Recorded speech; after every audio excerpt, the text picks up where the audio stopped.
नमस्कार दोस्तों, आज के इस वीडियो में हम जानेंगे कि कैंसर के इलाज के कितने प्रकार होते हैं और ये किस कंडीशन में दिया जाता है।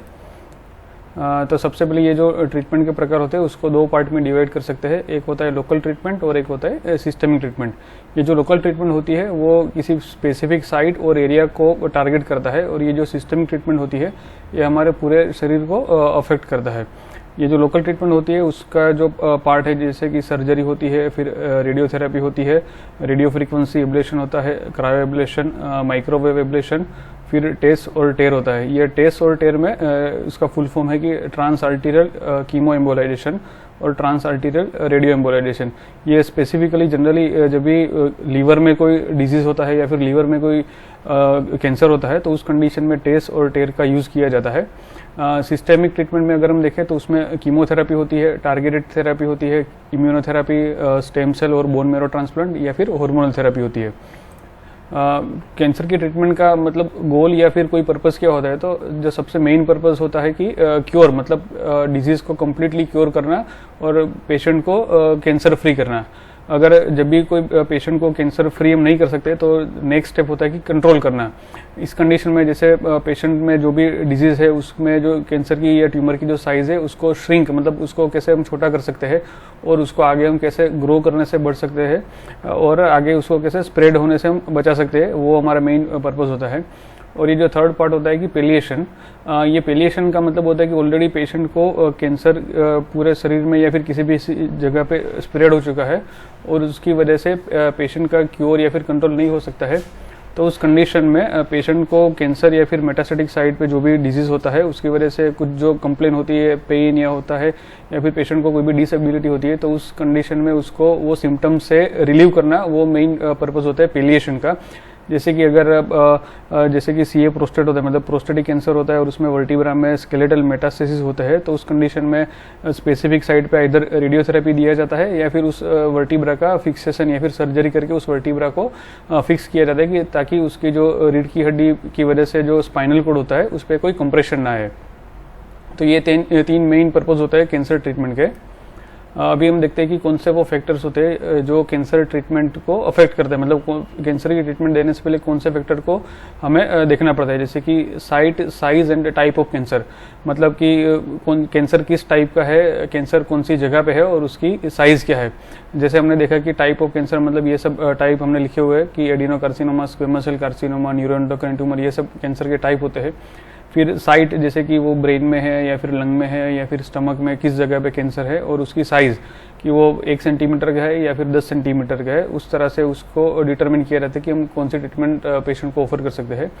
फिर स्टेज ऑफ द कैंसर, मतलब जो भी कैंसर है वो मेटास्टेटिक है या नहीं है। फिर स्टेटस ऑफ हार्मोनल रिसेप्टर, जैसे कि ब्रेस्ट कैंसर में ईआर और पीआर, मतलब ईस्ट्रोजन रिसेप्टर और प्रोजेस्टेरोन रिसेप्टर का स्टेटस क्या है वो देखना होता है। फिर दूसरे कुछ टेस्ट होते हैं जैसे कि ट्यूमर मार्कर बढ़ा है या नहीं बढ़ा है, उस हिसाब से ट्रीटमेंट डिसाइड किया जाता है। फिर पेशेंट की एज, वेट और ओवरऑल फिजिकल कंडीशन को भी ध्यान में रखा जाता है, क्योंकि कभी कभी कुछ पेशेंट होते हैं वो सर्जरी को शायद टॉलरेट ना कर पाए या फिर कुछ पेशेंट कीमोथेरेपी को टॉलरेट ना कर पाए, तो वो भी हमें देखना होता है। अदर हेल्थ प्रॉब्लम जैसे कि हार्ट डिजीज़ है या फिर लीवर डिजीज़ है या फिर किडनी डिजीज़ है, और पास्ट में मतलब कोई पेशेंट को कैंसर की ट्रीटमेंट ऑलरेडी दी गई है तो पहले अगर कीमोथेरेपी या रेडियोथेरेपी दी गई है तो उसके बाद नेक्स्ट टाइम जब देना होता है तब शायद दूसरी कोई ट्रीटमेंट वो सिलेक्ट कर सकते हैं। जब भी कोई सर्जरी से पहले कीमोथेरेपी या फिर रेडियोथेरेपी या फिर दोनों अगर साथ में देते हैं तो उसको नियो एडजुवेंट थेरेपी बोलते हैं। बिफोर सर्जरी जो भी ट्रीटमेंट होती है उसको नियो एडजुवेंट थेरेपी बोलते हैं। जब वो खाली कीमोथेरेपी होता है तो उसको एनएससीटी बोलते हैं, और उसको जब कीमोथेरेपी के साथ रेडियोथेरेपी होता है तो उसको एनएससीआरटी बोलते हैं। लेकिन जब भी कोई ट्रीटमेंट सर्जरी के बाद देते हैं, जैसे कि कीमोथेरेपी या फिर रेडियोथेरेपी सर्जरी के बाद देते हैं, तो उसको एडजुवेंट थेरेपी बोलते हैं। नियो एडजुवेंट थेरेपी में सर्जरी से पहले हमें देखना होता है कि ट्यूमर की साइज रिग्रेस करनी होती है, मतलब उसको ट्यूमर की साइज ऐसी कंडीशन में लानी है कि ताकि वो सर्जरी पॉसिबल हो सके। तो उसके लिए पहले सर्जरी से पहले ये नियो एडजुवेंट थेरेपी देते हैं। और सर्जरी के बाद जब भी कोई ट्रीटमेंट देते हैं तो उसमें सर्जरी के बाद अगर कोई भी सेल है तो उसको कंट्रोल करने के लिए या फिर उसको मारने के लिए हम एडजुवेंट थेरेपी देते हैं। अभी हम देखते हैं कि सर्जरी में क्या मतलब उसके गोल क्या होता है। जैसे कि क्यूरेटिव सर्जरी है, साइटोरिडक्टिव, पेलिएटिव और मेटास्टेटेक्टोमी। क्यूरेटिव का मतलब होता है कि पूरा का पूरा ट्यूमर या फिर कैंसर है उसको निकाल सकते हैं, और जब भी कोई मेटास्टेसिस ना हो तब सर्जरी करके वो पूरा का पूरा ट्यूमर निकाल सकते हैं और उसको क्यूरेटिव गोल बोलते हैं। साइटोरिडक्टिव सर्जरी में स्पेसिफिक जगह पे अगर मेटास्टेसिस है तो उस कंडीशन में हमारे शरीर में से कैंसर का बर्डन जो होता है उसको कम करने के लिए साइटोरिडक्टिव सर्जरी करते हैं। उसका एक एग्जांपल है कि साइटोरिडक्टिव सर्जरी इन ओवेरियन कार्सिनोमा। तो जनरली जब भी ओवरी में मेलिग्नेंसी होती है और वहाँ पर ओमेंटम या फिर पेरिटोनियम में मेटास्टेसिस होता है तो उसमें सर्जरी की जा सकती है, उसको साइटोरिडक्टिव सर्जरी बोलते हैं। पेलिएटिव सर्जरी में जैसे मैंने बताया कि कभी प्राइमरी साइट पे या फिर मेटास्टेटिक साइट पे वहाँ पर कंप्रेशन या प्रेशर की वजह से अगर मतलब पेशेंट को कोई कंप्लेन है तो उसमें पेलिएटिव ट्रीटमेंट देते हैं, पेलिएटिव सर्जरी करते हैं। और मेटास्टेटेक्टोमी का मतलब है कि कुछ कैंसर है जैसे कि रेक्टल कैंसर है और उसमें लीवर मेटास्टेसिस हुआ है तो उस कंडीशन में लीवर मेटास्टेसिस को भी रिमूव कर सकते हैं। तो इस तरह से ये मेटास्टेटिक्टोमी की सर्जरी होती है। अभी होता है कि सर्जिकल प्रोसीजर कितने तरह की होती है, मतलब इसमें 3 तरह की सर्जिकल प्रोसीजर हो सकती है कि रिमूवल ऑफ ओनली ट्यूमर, मतलब खाली कैंसर का जो भी पार्ट है उसको ही निकाला जाए। एक एग्जांपल है कि BCS मतलब ब्रेस्ट कंजर्विंग सर्जरी, जिसमें ब्रेस्ट में अगर कोई एक सिंगल ट्यूमर है और उसके बाद जो भी रेस्ट ऑफ द ब्रेस्ट है वो नॉर्मल है तो उस कंडीशन में BCS किया जाता है। फिर कभी कभी एंडोस्कोपिक रिसेक्शन किया जाता है ट्यूमर का। एंडोस्कोपिक का मतलब होता है कि दूरबीन डाल के ट्यूमर को निकाला जाए, या फिर कभी कभी जैसे टंग कैंसर में और लेरिंजल कैंसर में अगर ट्यूमर की साइज बहुत छोटी है तो उस कंडीशन में लेसर एक्सिजन भी किया जाता है। फिर आता है कि removal of tumour with part of the organ, मतलब कैंसर के साथ उस ऑर्गन का भी थोड़ा पार्ट लिया जाता है, जैसे कि राइट या फिर लेफ्ट हिपेटेक्टोमी, मतलब इसमें राइट या फिर लेफ्ट लोब लीवर का निकाला जाता है। फिर पार्शियल गैस्ट्रेक्टोमी मतलब स्टमक का हाफ उसको निकाला जाता है। फिर डिस्टल पेनक्रियाटेक्टोमी मतलब पेनक्रियास का जो डिस्टल पार्ट होता है उसको निकाला जाता है पेनक्रियाटिक कैंसर में।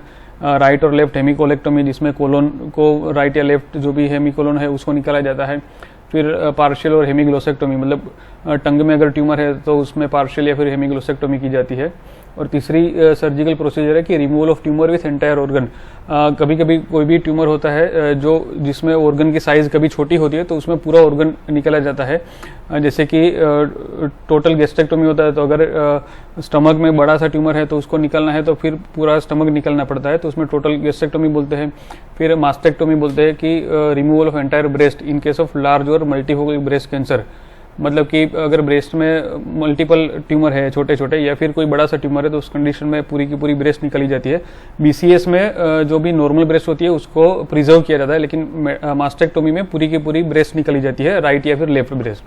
फिर होता है कि टोटल इसोफेजेक्टोमी, मतलब इसोफेगस में कोई ट्यूमर होता है तो उसको टोटल इसोफेजेक्टोमी करते हैं। हिस्टेक्टोमी मतलब अगर यूट्रस में कैंसर है तो उसमें हिस्टेक्टोमी करते हैं। फिर ऊफोरेक्टोमी, ओवेरियन कैंसर में ऊफोरेक्टोमी किया जाता है। ऑर्किडेक्टोमी मतलब अगर टेस्टिस में कैंसर है तो उसमें पूरी की पूरी टेस्टिस निकाली जाती है तो उसको ऑर्किडेक्टोमी बोलते हैं। अभी आता है कीमोथेरेपी।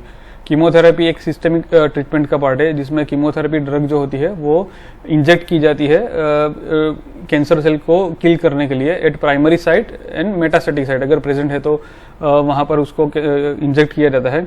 कीमोथेरेपी के जो मेन जो पैथोफिजियोलॉजी मतलब जो फिजियोलॉजी है कि वो कैंसर सेल को different phase of cell cycle में किल करता है, मतलब कीमोथेरेपी ड्रग सेल साइकिल पे उसको इफेक्ट करती है और उसको सर्जरी से पहले या फिर सर्जरी के बाद दिया जाता है। जैसे कि हमने देखा कि सर्जरी से पहले उसको दिया जाए तो नियो एडजुवेंट बोलते हैं और सर्जरी के बाद उसको एडजुवेंट थेरेपी बोलते हैं। Chemotherapy drugs can't differentiate healthy cells and cancer cell, मतलब कीमोथेरेपी जो ड्रग होती है वो कैंसर सेल और हेल्दी सेल में डिफरेंशिएट नहीं कर पाती। उसकी वजह से जो हमारे हेल्दी सेल होते हैं मतलब जो नॉर्मल सेल होते हैं वो भी उसमें मतलब डैमेज होते हैं और उसकी वजह से कीमोथेरेपी की साइड इफेक्ट होती है जो हम देखते हैं। ये कुछ ग्रुप्स है कीमोथेरेपी ड्रग्स के, जैसे कि अल्किलेटिंग एजेंट होते हैं, फिर एंटी मेटाबोलाइट होते हैं, एंटी ट्यूमर एंटीबायोटिक्स होती है जिसमें एंथ्रासाइक्लिन्स और नॉन एंथ्रासाइक्लिन्स होते हैं, टोपो आइसोमरेज इनिबिटर्स होते हैं और माइटोटिक इनिबिटर्स होते हैं। ये सब कीमोथेरेपी की अलग अलग ड्रग के ग्रुप है। अभी हम देखते हैं कि रेडिएशन थेरेपी या फिर रेडियोथेरेपी, ये भी एक लोकल ट्रीटमेंट का ही पार्ट है जिसमें हाई एनर्जी पार्टिकल और वेव्स का यूज़ किया जाता है जिसकी वजह से जो भी कैंसर सेल होते हैं उसके डीएनए में छोटे छोटे ब्रेक हो जाए और उसकी वजह से जो कैंसर सेल होते हैं वो उसका मतलब डेवलपमेंट नहीं होता है, वो बढ़ नहीं पाते हैं। उसमें जो वेव्स यूज़ होते हैं वो एक्सरे होते हैं, गामा रेज होते हैं, इलेक्ट्रॉन बीम्स या फिर प्रोटॉन होते हैं। रेडिएशन थेरेपी की अगर टाइप देखें तो उसमें एक्सटर्नल रेडियोथेरेपी होती है जिसको एक्सटर्नल बीम रेडियोथेरेपी बोलते हैं, फिर इंटरनल रेडिएशन या फिर ब्रेकीथेरेपी बोलते हैं। ये ब्रेकीथेरेपी जनरली जब भी सीए सर्विक्स हो, मतलब जो गर्भाशय के आगे का पार्ट होता है, बच्चेदानी के मुख का पार्ट होता है, उसमें अगर कैंसर हो तो ब्रेकीथेरेपी देते हैं। फिर सिस्टेमिक रेडिएशन भी एक रेडियोथेरेपी का ही पार्ट है।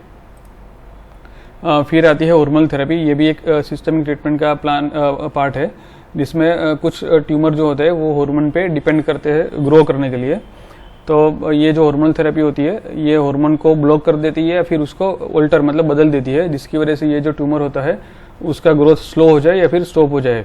ये हार्मोनल थेरेपी मेनली यूज होती है ब्रेस्ट कैंसर में, प्रोस्टेट कैंसर में, एंडोमेट्रियल मतलब यूटराइन कैंसर में एंड एड्रिनल कैंसर में। तो इस तरह से इसके आज वीडियो हमने देखा कि किस तरह से कैंसर के ट्रीटमेंट के टाइप होते हैं, और ये डिपेंड करता है कि पेशेंट की फिजिकल कंडीशन पे और पेशेंट को कौन सा कैंसर है, उस तरह से पेशेंट को कैंसर की ट्रीटमेंट ऑफर की जाती है। ऐसा ज़रूरी नहीं है कि हर एक पेशेंट को सेम ट्रीटमेंट ऑफर की जाए, और हर एक पेशेंट जो भी सेम कैंसर है, जैसे कि लंग कैंसर है तो सभी को सेम ट्रीटमेंट ऑफर की जाए। वो डिपेंड करता है पेशेंट की age, weight, other physical condition और even type of the cancer पे। मैं आशा रखता हूँ कि ये छोटा सा वीडियो आपको हेल्पफुल और इन्फॉर्मेटिव रहा होगा। धन्यवाद।